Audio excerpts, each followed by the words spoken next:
जय गुरु। जय गुरु। परम प्रेममय परम दयाल श्री श्री ठाकुर, परम आराध्य जगत जननी श्री श्री बड़मा, परम पूज्यपा जुगाचार्य श्री श्री बड़दा, परम पूज्यपा श्री श्री आचार्य देवंकर आतुल चरण रे मोर विनम्र प्रणाम निवेदन करे। प्रातः सत्संग उपस्थित समस्त पूत पवित्र पांजयधारी कर्मी वृंद, भक्तिमती मातृमंडली, श्रद्धेय गुरुभ्राता मंडली एवं छोट छोट पिला माननकु मोर आंतरिक राजय गुरु निवेदन करे। अवतार बाद क्रम आम दुईटी ही अवतार जाइपरिथिले, मत्स्य अवतार, कूर्म अवतार। एबे आम माने आसबा बराह अवतार, जाकि भगवान विष्णुଙ୍କର तृतीय अवतार बोली दशावतार तत्व रे तांको मना जाए। बराह अवतार रो कहानी रे एमती रहिछि कि हिरण्याक्ष दैत्यर कुप्रभाव रे पृथ्वी रसातल गामी होई जलमग्न होबाकु लागिला।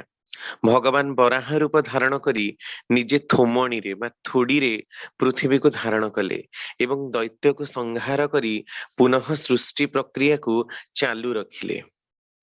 एहा पुनी कौन कूर्म अवतार पळै जाइछि, जहाँकि माने आम्फिबियन बा उभयचर आ सरीसृप मानकर वंश विस्तार क्रम को बुझुथिला। एबे स्थलचर युग आसी जाइछि, कारण बराह बा घुसुरी आमे जोटा कहुचे से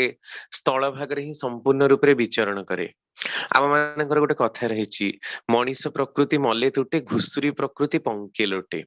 आज मध्य देखा जाए जे घुसुरी माने पंकरे लोटिबाकू बहुत भल पांती। सनसंतिया जगह जोठे अल्प अल्प पानी थिबा सेई भितरे माने कर्दमाक्त माटी रे कादुआ भितरे ही से माने रहिबाकू प्रायतः समय भल पांती, जदियो ताहा स्थल भाग, संपूर्ण रूप रे जल भाग नुहे। ता माने सृष्टिर विवर्तन क्रम रे जेतेबेले जीव जल भाग छाड़ी पूर्ण स्थलचर जीव हबाकू लागिला, तार प्रतीक ही होचंती एई बराह माने। कारण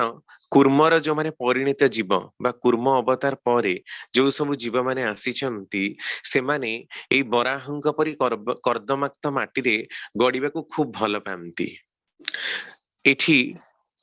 माने जो शब्दर तत्वटाକୁ व्याख्या करिबार आवश्यकता रहिछि। हिरण्याक्ष दैत्य को बद्ध करिबा पई कि भगवान विष्णु तांकर थोमणी रे पृथ्वी को धारण कले, आ सी हिरण्याक्ष दैत्य को आडे पृथ्वी को नेकी पातालपुरी रे लुचेई देथिला। तापरे तांकर जो दीटा सिंह बाहरिछि आपण देखि परथुबे फोटो रे, सेइथिरे से धारण करिसंती। एहा संपूर्ण रूप रे असंभव व्यापार। पृथ्वीटा को जणे केमिति कोडे टेकी कि नेई परिबो, पृथ्वी एते ओजन। से पुनी पातालपुरी को नहीं गला। पातालपुरीटा पुनी कोठी, आ एडा बड़ पृथ्वीटा पाताल रे रहिला किपरि। आ गोटे कथा, जे भगवान विष्णु बराह अवतार धारण कले, ताले से माने बराह केते बड़ हेथिबे जे कि पृथ्वी को धारण करिथिबे। आ हिरण्य अक्ष बा हिरण्याक्ष तार साधारण भाव अर्थ लोक माने करंती जहार आखि सुना परी। कारण हिरण्य अक्ष हिरण्याक्ष,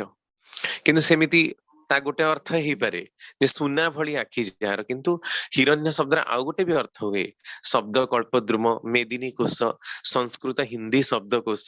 ए सब गुडाक आपण देखिबे हिरण्य शब्द आउ गोटे अर्थ मध्य पा हुए। सेटा होची हिरण्य माने होची लता बा गुल्म विशेष। तामाने एई समय बळकू जेतेबेले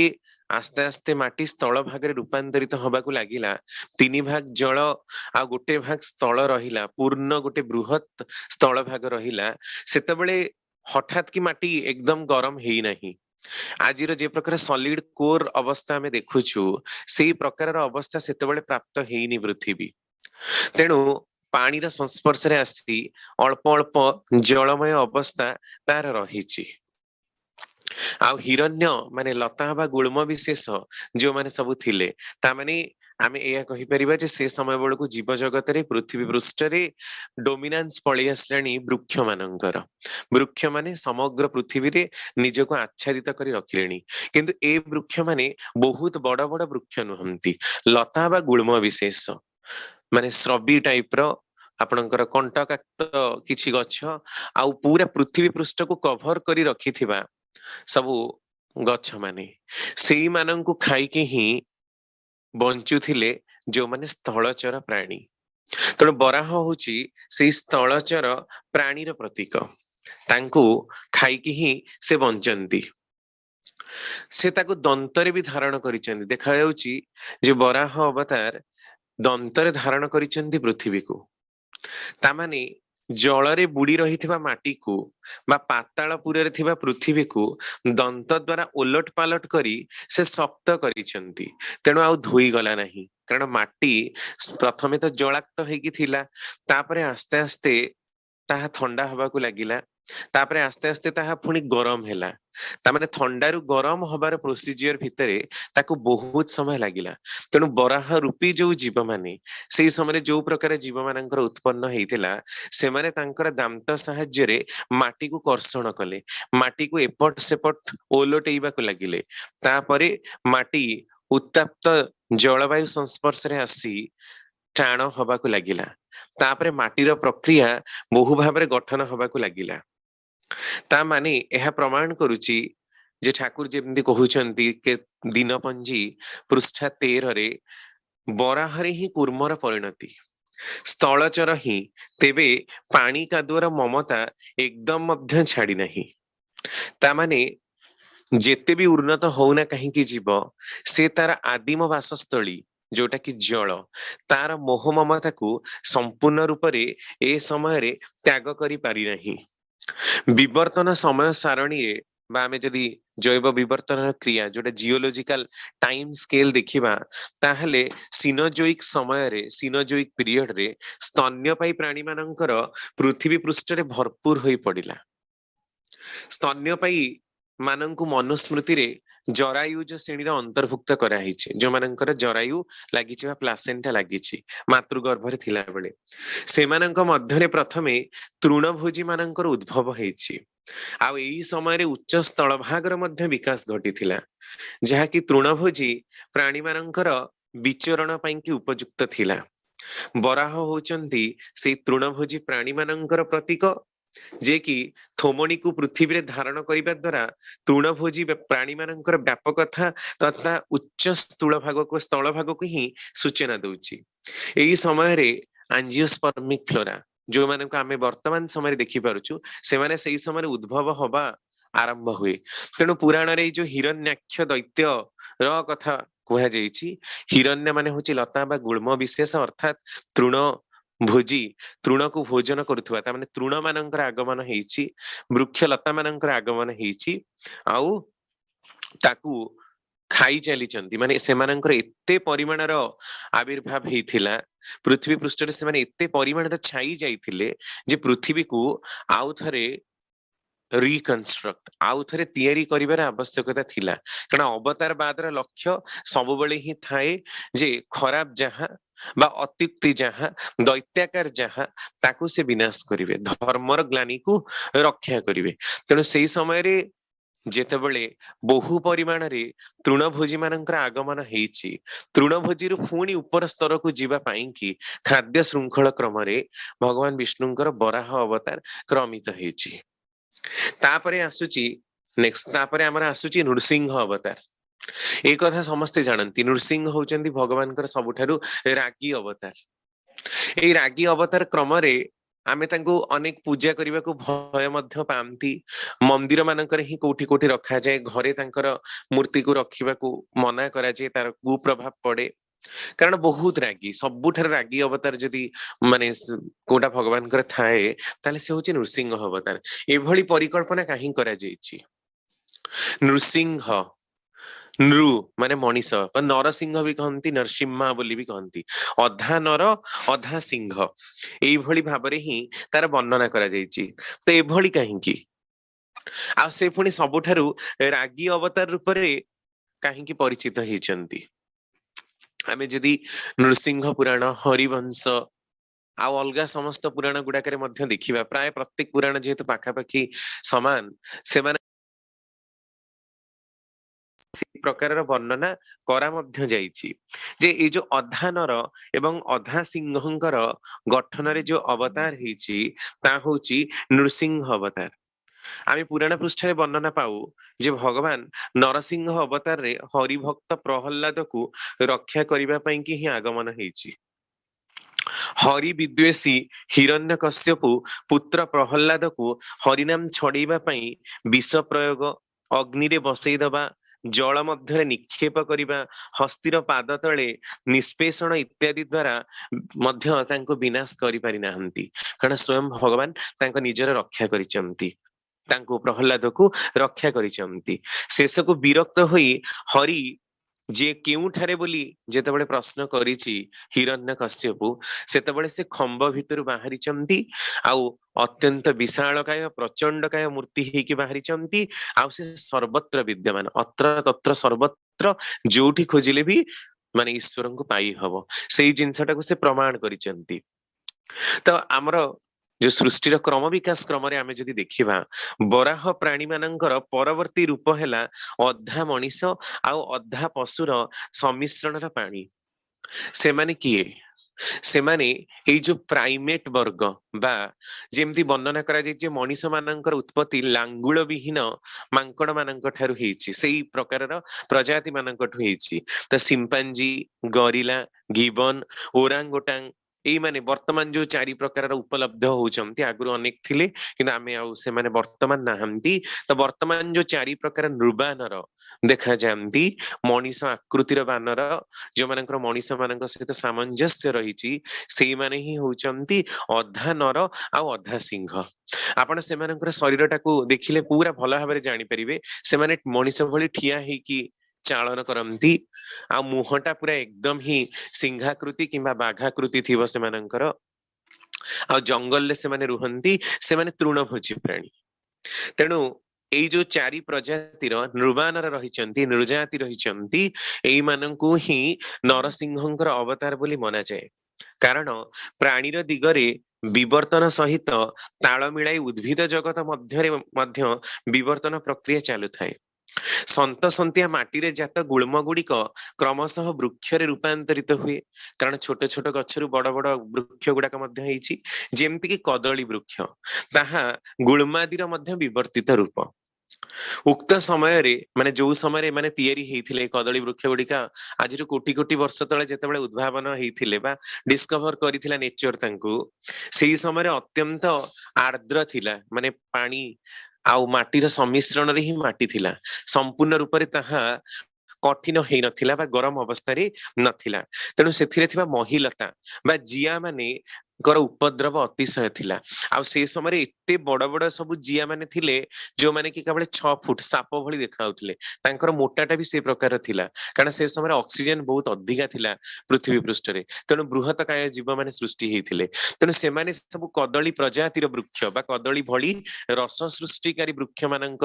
रे गुडे हेइ तांकर रस को खाई जाउथिले आ तांको नष्ट करि दउथिले एते बड़ बड़ सब जिया माने थिले तो एई मानंकु भक्षण करिबा पई एमानंकु रक्षा करिबा पई जहांकर आगमन से माने होचंती नृजातिर मनुष्य आज मध्य देखा जाए जंगल मानकरे माने हमर एठी तो नाहंती बड़ बड़ सब जो प्राचीन सब जंगल गुडाक रहिछि रॉकी पर्वतमाला आंडीज पर्वतमाला साउथ इक्वेडर रे मध्य रहिछि आहुरी भी अफ्रीकार विभिन्न जगह रे जोठी माने नेचुरल कंडीशन ने पाई जानती ए सिम्पांजी गरिला गिबन ओरांगोटांग देखा जाए जे कदली भली थिबा वृक्ष मानकर जोथर सस उत्पन्न हुए ता भितर एई सब पोक मानकर उपद्रव माने ए जिया भली प्रजाति मानकर उपद्रव बहुल परिमाण थाए ताकू से गछ को चिरिकी फाड़िकी ए जिया मानक सब खाई चलती किए ना आमर ए नृ प्रजातिर जो सब जीव माने तेणु आमे पुराण पृष्ठ मध्य देखा पाऊ जे हिरण्यकश्यप अत्यंत प्रबल हिरण्यकश्यप शब्दटा को जदि आमे व्याख्या करिबा हिरण्य शब्दर अर्थ लता बा गुल्म विशेष आ कश्यपु माने कश्य को पान करे जे ता माने कषा गुण संबंधी लता बा गुल्म विशेष से होचंती हिरण्यकश्यपु आ प्रहलाद शब्दटा को जदि भांगी दबा प्रहलाद घन्य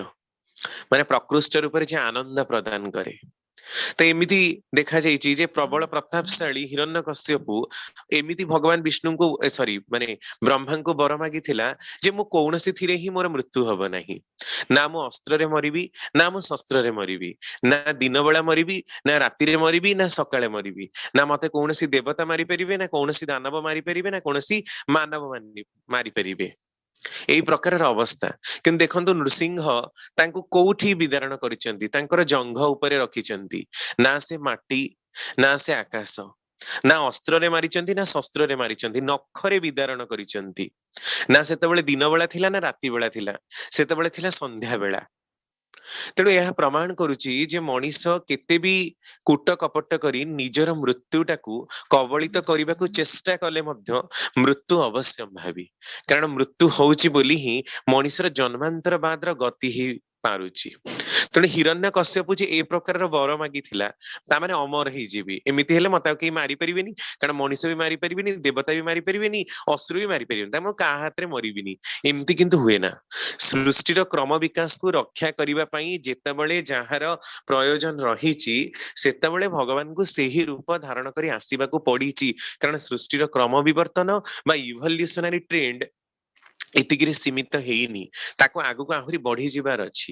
କେତେ ଆମେ ମଧ୍ୟ ରହିଛୁ, ଆମ ମାନଙ୍କ ପରେ ଆହୁରି କୋଟି କୋଟି ବର୍ଷ ବିତିଯିବ, ସେତେବେଳେ ଆମେ ମଧ୍ୟ ସବୁ ଜୀବାଶ୍ମ ହେଇଥିବୁ। ଆମର ପୂର୍ବପୁରୁଷ ମାନେ ଆମକୁ ଖୋଜିକି ଆମର ଇତିହାସ ମଧ୍ୟ ପଢୁଥିବେ। ତେଣୁ ଏମିତି ଯୁଗ ପରେ ଯୁଗ କେତେ ଯାଇଛି, କେତେ ଅନନ୍ତ କୋଟି ବର୍ଷ ହେଲାଣି ଏ ବିଶ୍ଵ ବ୍ରହ୍ମାଣ୍ଡ ସୃଷ୍ଟି ହେଇ ବାରମ୍ବାର କି ଭାଙ୍ଗିଲାଣି, ଯାହା ବିଷୟରେ ଆମର କୌଣସି ଧାରଣା ନାହିଁ। ଆମେ କିଛି ଜାଣିନୁ, ଆମେ କେବଳ ଗୋଟିଏ ଯୁଗର କଥା ହିଁ ଜାଣିପାରୁଛୁ ଫସିଲ ରେକର୍ଡରୁ, ଯେତିକି ଆମକୁ ଦିଆଯାଇଛି। ତେଣୁ ହିରଣ୍ୟ କଶ୍ୟପର ଏଇ ଯୋଉ ମନୋବୃତ୍ତି, ଏଇ ଔଦ୍ଧତାମୀ ମନୋବୃତ୍ତି ଏଇଆ ସୂଚନା ଦଉଛି ଯେ ଜଗତ ପୃଷ୍ଠରେ ବା ଧରା ପୃଷ୍ଠରେ ଯେତେବେଳେ ବୃହଦାକାୟ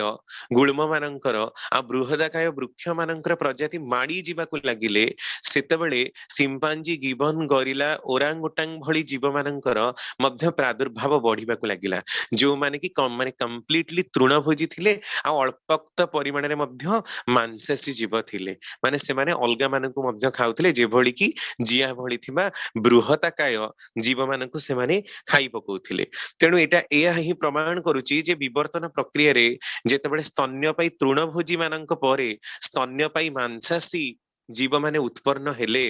ସେତେବେଳେ ସିଂହ ଅରଣ୍ୟର ପଶୁ ଭାବରେ ଖ୍ୟାତ ହେଲା। କାରଣ ଆଜି ମଧ୍ୟ ସିଂହକୁ ପଶୁ ମାନେ ଜଙ୍ଗଲ ରାଜା ବୋଲିକି କୁହାଯାଏ, ଯଦିଓ ବାଘ ମଧ୍ୟ ତାଠୁ ଅନେକ ବଳଶାଳୀ, କିନ୍ତୁ ସିଂହକୁ ପଶୁ ରାଜା ବୋଲି କୁହାଯାଏ, ହାତୀ ତାଠୁ ମଧ୍ୟ ବଳଶାଳୀ। ତାହେଲେ କାହିଁକି କେହି କାହାକୁ ଆୱାର୍ଡ ଦିଅନ୍ତିନି? ଆୱାର୍ଡ ବା ପରିଚୟ ମଣିଷ ନିଜର ହିଁ ସୃଷ୍ଟି କରେ, ନିଜର ଦକ୍ଷତା ବଳରେ। ସିଂହର ସେଇ ସଂଯମିତା, ତାର ପରାକ୍ରମିତା ରହିଛି ବୋଲି ହିଁ ତାକୁ ରାଜା ନାମରେ ଖ୍ୟାତ କରାଯାଇଛି। ଆଉ ଖାଦ୍ୟ ଶୃଙ୍ଖଳାର ଶୀର୍ଷରେ ଅବସ୍ଥିତ ଥିବା ସମସ୍ତ ମାଂସାଶୀ ଜୀବ ମାନଙ୍କର ପ୍ରତୀକ ଭାବରେ ଏଇଥିରେ ସେ ଗ୍ରହଣ ଯୋଗ୍ୟ। କିଏ? ସିଂହ। ସେଇଥିପାଇଁ ଭଗବାନଙ୍କର ଅଧା ନର ଆଉ ଅଧା ସିଂହ। କାରଣ ସିଂହ ମାଂସାଶୀ, କ୍ଷତାକ୍ତି, ସମସ୍ତଙ୍କୁ ନଷ୍ଟ କରିବାର କ୍ଷମତା ସେ ରଖେ। ତେଣୁ ପଶୁ ବର୍ଗର ବିକାଶ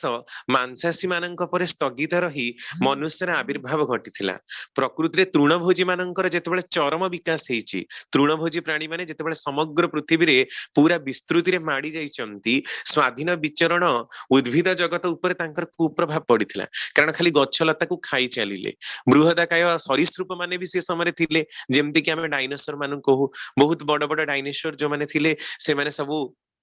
ଗଛ ଲତାକୁ ହିଁ ଖାଉଥିଲେ। ତେଣୁ ଯେତେବେଳେ ପ୍ରାଦୁର୍ଭାବ ଘଟିଲା ତୃଣଭୋଜୀ ପ୍ରାଣୀ ମାନଙ୍କର, ସେତେବେଳେ ସେମାନଙ୍କୁ ମଧ୍ୟ ନିହତ କରିବା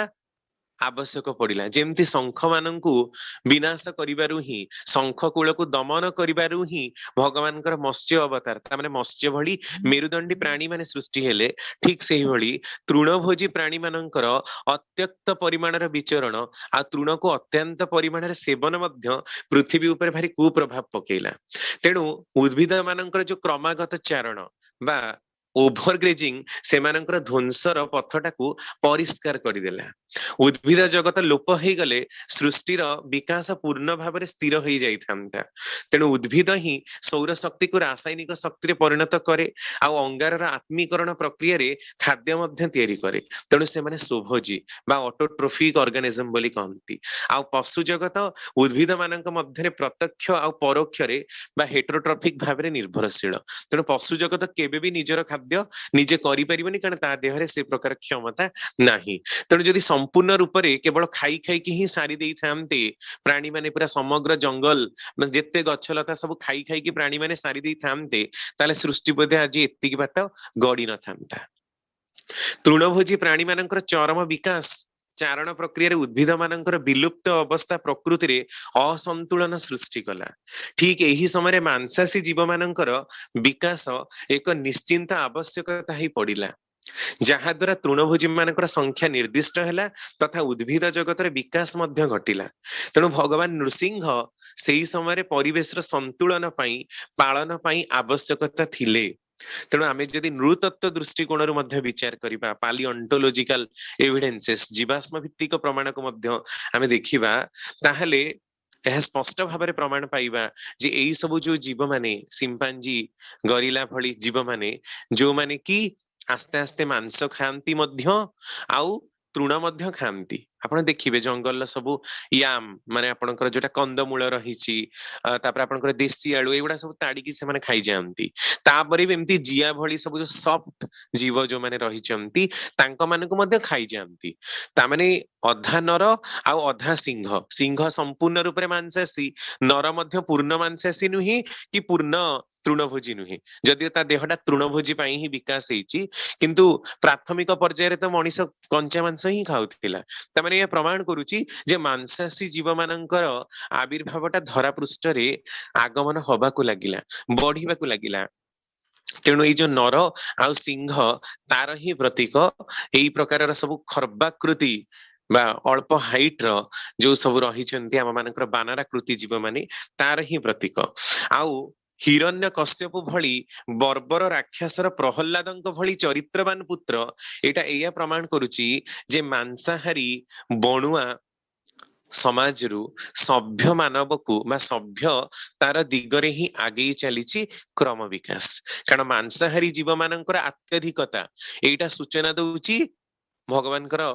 माने जो नृसिंह अवतार आ हिरण्य कश्यप भली दैत्य को बद्ध करिवार किंतु तांठारु प्रहल्लादंक भली एते ज्ञानी एते चरित्रवान एते बड़ भगवान विष्णुंकर विशिष्ट भक्त जन्म नेले। यह सूचना दउची जे सृष्टिर क्रम विवर्तन बादरे पुणी मध्य मांसासी जीवंक परे शांति आ संतुलन रक्षा करिवार आवश्यकता पड़िला। सेथि पई कि सभ्य समाज गठन हबार आवश्यकता पड़िला। कारण प्रथमे जो जीव माने से असभ्य आ बर्बर समाज रे ही रहउथिले कारण सेतेबेले सृष्टिर क्रम विकास बा सभ्यता तदनुपातिक नथिला।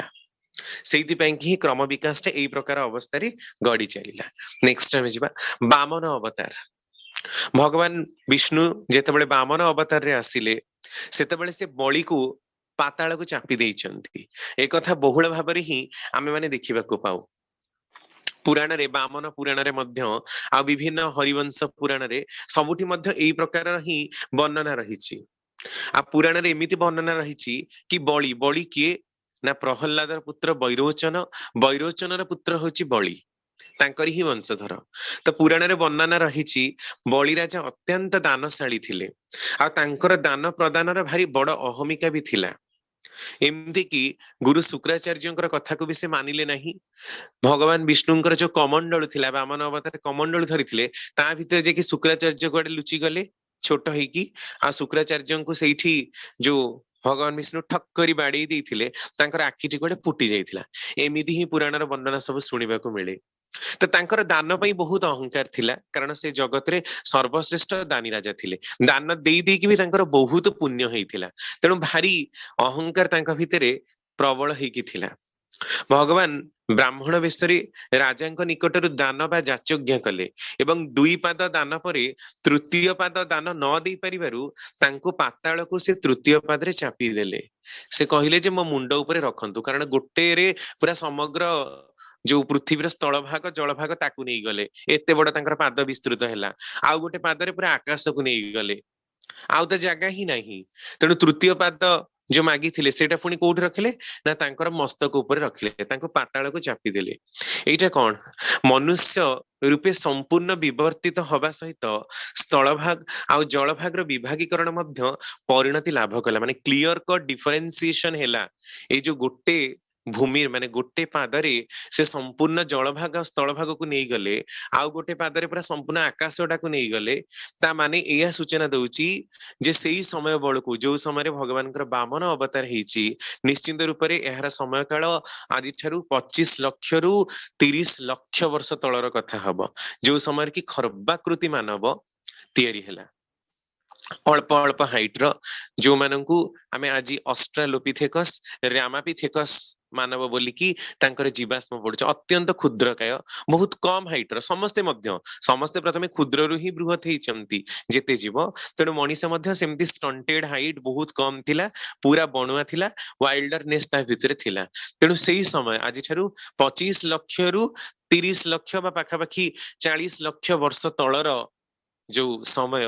ताकू एई प्रकार ही इंडिकेट करा जायछि भगवान विष्णुंकर वामन अवतार तो जल आ स्थलर क्लियर कट डिफरेन्सिएशन से समय हेला मोट जल भाग पृथ्वीर 2 भाग आ 1 भाग हेला स्थल जल भागटा 3 भाग रही आ गोटे भाग स्थल रही माने सबको से अधिकार करिनेले